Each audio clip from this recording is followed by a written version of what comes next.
ప్రభు మాటకి నీ మాటకి, ఏమంటే బైబిల్కి నీ బ్రతుక్కి ఏమైనా సంబంధం ఉందా? బైబిల్ బోధకి, ఈరోజు సమాజం చేసే బోధలకి, బైబిల్లో ఉన్న మాటలకి, జీవితాలకు, ఏమంటే సమాజంలో బ్రతుకుతున్న బ్రతుకులకి ఏమైనా పొంతన, పొత్తు, సంబంధం ఏమైనా ఉందా? లేదు.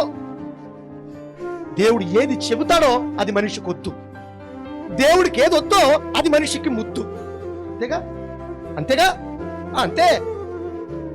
అమ్మ బాబోయ్, ప్రతి ఒక్కడికి కావాలట, చచ్చిపోయిన ప్రతి ఒక్కడికి పరలోకం చేర్చుకో, పరలోకం చేర్చుకో. అయ్యగారు కూడా అదే మాట. ఎవరు? అయ్యగారు కూడా పరలోకం చేర్చుకో, నీ నోరు మూసుకో అన్నాడు దేవుడు. నీ నోరు మూసుకో, ముందు పరలోకం చేర్చుకోవాలా? ఏం చేశాడని? చచ్చాక చెప్పక మాట, బ్రతికుండగా చెప్పు.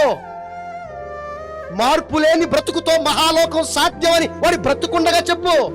ఏమండి, ఎప్పుడైనా గుర్తుపెట్టుకోండి, మీ తల్లిదండ్రులకి, మీ బంధుమిత్రులకి, మీ వాళ్ళకి ఏం చెయ్యాలన్నా బ్రతికుండగా చేయండి. ఒక ముద్ద పెట్టాలన్నా బ్రతికుండగా పెట్టండి. మీ తల్లిదండ్రులకి ప్రేమించాలంటే బ్రతికుండగా ప్రేమించండి.